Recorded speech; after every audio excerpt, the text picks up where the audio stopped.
नमस्कार। द देसी अड्डा पर आपका स्वागत है। मैं हूं राकेश तिवारी।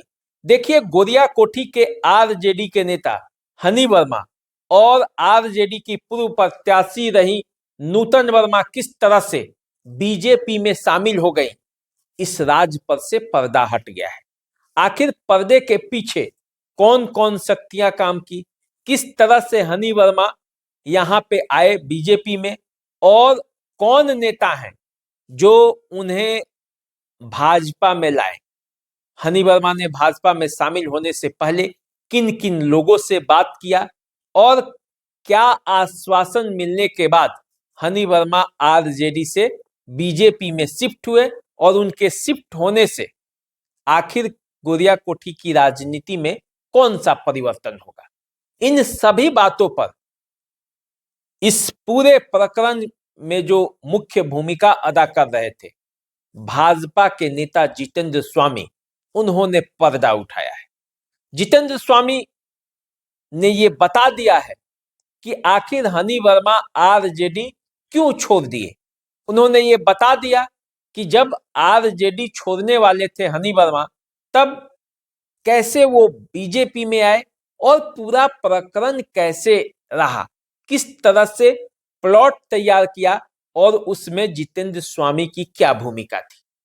देखिए, आपको पता होगा जितेंद्र स्वामी सारण प्रमंडल की राजनीति में अपनी एक महत्वपूर्ण भूमिका अदा करते हैं और जब गोरिया कोठी का समीकरण बदलने लगा था, ऐसा लगा था कि राजपूत मत पूरी तरह से यूनाइट होकर अब आरजेडी के पाले में चला जाएगा, उसी समय जितेंद्र स्वामी ने एक दाव चला और वो दाव सब पर भारी पड़ रहा है।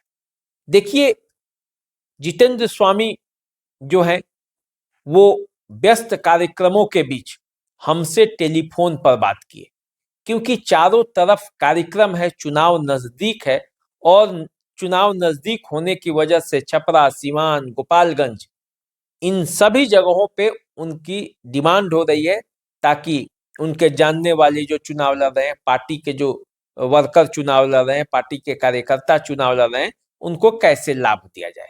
तो देखिए, मैंने उनसे फोन पर बात की और पूरी स्थिति को जाना, समझा।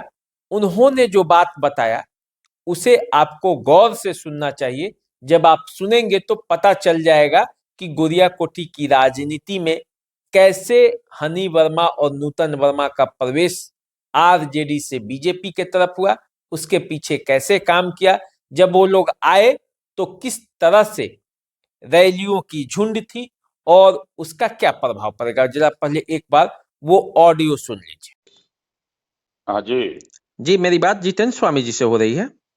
हाँ जी जी, जितेंद्र स्वामी से हो रही है। अच्छा स्वामी जी, ये बताइए कि गोरिया कोठी में हनी वर्मा आपके साथ गाड़ी से उतरकर बीजेपी में शामिल होते हुए देखे गए, तो पूरा मामला क्या है और कैसे उनको आपने बीजेपी में शामिल कराया? वो तो आरजेडी के एक मजबूत सिपाही थे और इससे गोरिया कोठी के चुनावी समीकरण में क्या बड़ा असर होने वाला है?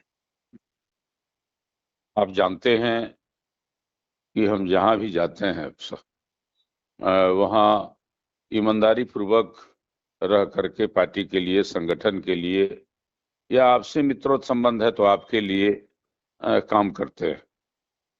हम सबसे पहले आपके दर्शकों को, जो लोग देख रहे हैं, सुन रहे हैं, उनको कोटि कोटि प्रणाम करते हैं और आपके चैनल के भविष्य की भी कामना करते हैं और आपको भी हृदय से बधाई देते हैं। आपने पूछा विवेक वर्मा उर्फ हनी वर्मा के बारे में। वह परिवार इस जिले का एक समृद्ध परिवार है, शिक्षित परिवार है, सामाजिक परिवार है और व्यवसाय में भी उस परिवार की एक बड़ी पकड़ है। वर्मा ट्रांसपोर्ट के नाम से आप यह जिला उस परिवार को जानता है।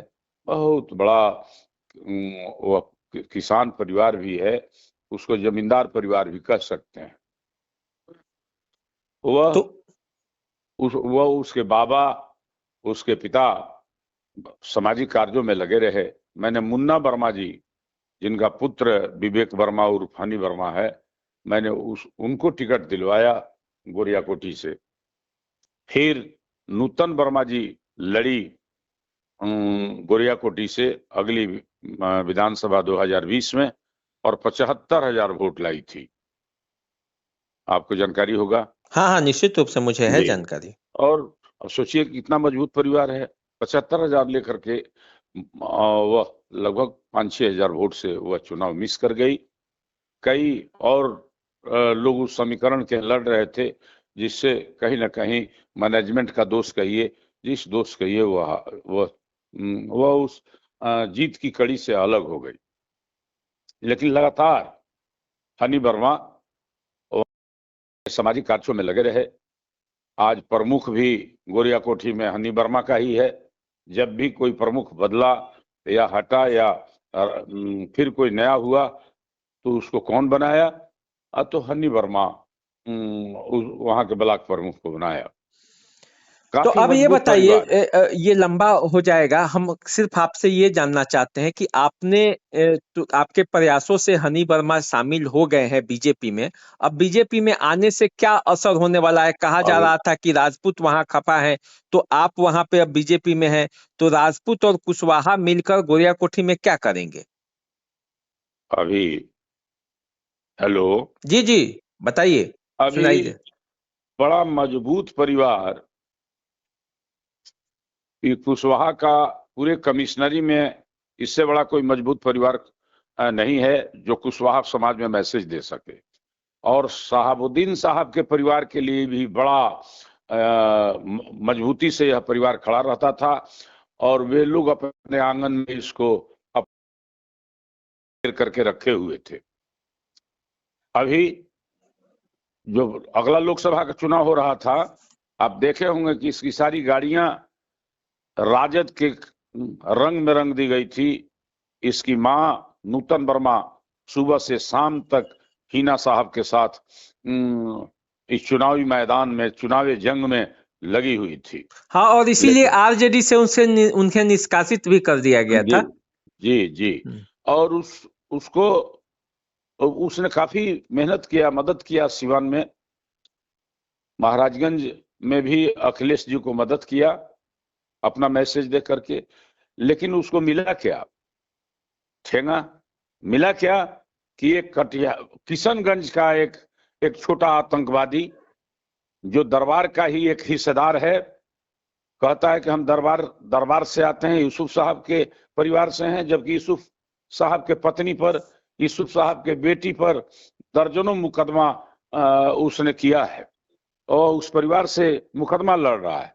चुनाव के पहले आपको एक बड़ी सूचना दें, चुनाव के पहले छपरा सिवान रोड पर अभी हमारे बड़ुआ के राजू सिंह मुखिया हैं, उनके बगल में लगभग 9 कट्ठा जमीन टिकट लेने के पहले उसने ओसामा को रजिस्ट्री किया है। इसके बाद सूचना है कि लगभग 8 करोड़ रुपया ये लोगों में चर्चा है, लोग कह रहे हैं कि 8 करोड़ रुपया वहां दिया गया राष्ट्रीय जनता दल के नेताओं को, और तब उसको गोरियाकोठी टिकट दिया गया, जबकि वो बड़हरिया के लिए तैयारी कर रहा था, सीवान के लिए तैयारी कर रहा था। हनी वर्मा को इसके बाद भी दरकिनार किया गया, जबकि सारे पेपर्स वो तैयार करके टिकट के लिए वहां था। उसको 1 सप्ताह से पटना में ठहराया गया था कि आपका टिकट क्लियर है, आपको सिंबल मिलेगा, और जो संबंधित पेपर हैं सिंबल से वह लेकर के वह परिवार वहां हाजिर था। इसका भी काफी रुपया खर्च कराया गया इस माहौल में, पार्लियामेंट से लेकर के अभी तक। लेकिन जब इस लड़के को झटका लगा तो ये छटपटाया हुआ था। इसी बीच में हमारी भेंट हुई उस परिवार के लोगों से, क्योंकि मेरा भी स्नेह और ने इस परिवार पर रहा। मैंने इसके पिता मुन्ना वर्मा जी को टिकट कांग्रेस से दिलवाया था गोरियाकोठी के लिए, और वह एक बड़ी लड़ाई वहां दिए थे।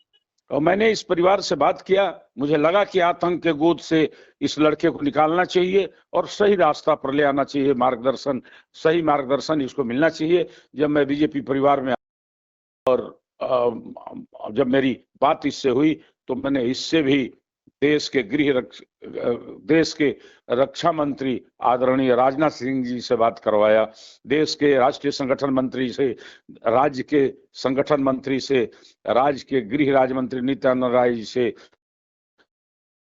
के दिलीप जायसवाल जी से, और यहाँ विधानसभा को देख रहे हैं आपके राष्ट्रीय मंत्री अरविंद मेनन जी, और कई लोग जो यहाँ आकर के सारण कमिश्नरी का चुनाव देख रहे हैं। सभी लोगों से बात हुई और सभी लोगों ने महसूस किया, सब लोगों का आग्रह, इस परिवार को आप भारतीय जनता पार्टी में ले आइए। इससे गोरियाकोठी ही नहीं, कमिश्नरी को, छपरा कमिश्नरी को एक विशेष लाभ होगा। चलिए, बहुत बहुत धन्यवाद स्वामी जी, आपने बहुत महत्वपूर्ण जानकारी दी, इसके लिए आपको बहुत बहुत जी का कार्यक्रम बना, जोगी जी का कार्यक्रम था सिवान में। मैंने सोचा कि गोरियाकोठी में ही इसका समायोजन कराया जाए, जबकि जोगी जी के कार्यक्रम में ही इसको शामिल कराना था, लेकिन मैंने इसको तैयार किया जेपी नड्डा जी के कार्यक्रम में। दुर्भाग्यवश जेपी नड्डा जी के बरसात और आंधी और तूफान की वजह से जेपी नड्डा जी नहीं आ सके, लेकिन इसका था जिद कि आप मेरे दरवाजे पर आइए। मैं दरवाजे पर गया, अपने गाड़ी में विवेक वर्मा और फनी वर्मा को बैठाया और बैठा करके लेकर के गोरियाकोठी गए। लगभग 5000 से ज्यादा लोग और हजारों गाड़ियां इसके काफिले में थी, और मैं गोरियाकोठी पहुंच करके और निश्चित रूप से गोरियाकोठी के उम्मीदवार देवेश कांत सिंह जी को विजय का माला पहनाया और गोरियाकोठी जीत के तरफ बढ़ी। वहां के क्षत्रिय, वहां के कुशवाहा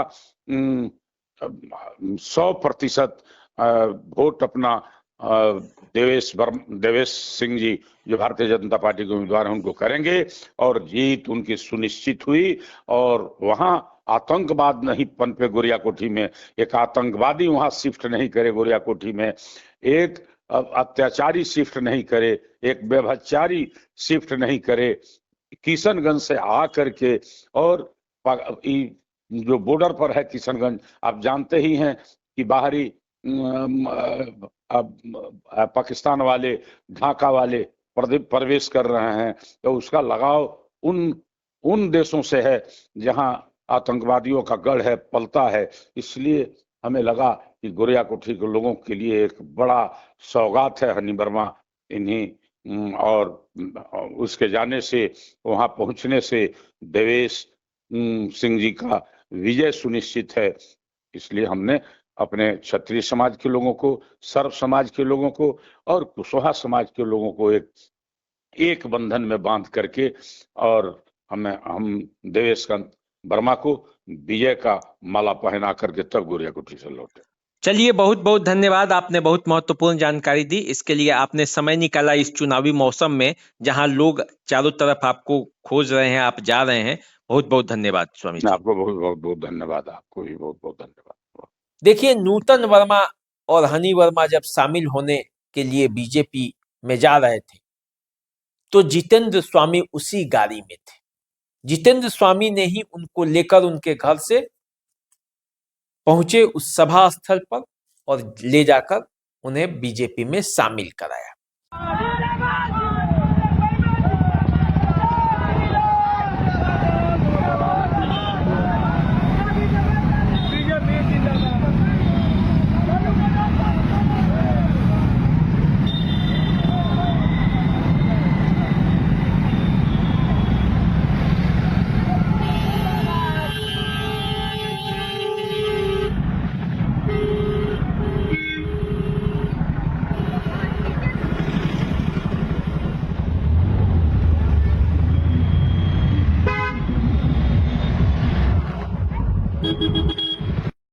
अब इस पूरे प्रकरण के बाद आप देखेंगे तो गोरियाकोठी की राजनीति में बहुत सारा परिवर्तन आया है और उन परिवर्तनों का असर चुनाव में भी दिखेगा। तो चलिए, आप हमारे साथ बने रहिए, देखते रहिए द देसी अड्डा। हम आपको और खबर बताते रहेंगे, समझाते रहेंगे, आपको राजनीति के हर जानकारी से अवगत कराते रहेंगे। आप बने रहिए, चैनल को सब्सक्राइब करिए, फेसबुक इंस्टाग्राम पे फॉलो कीजिए। नमस्कार।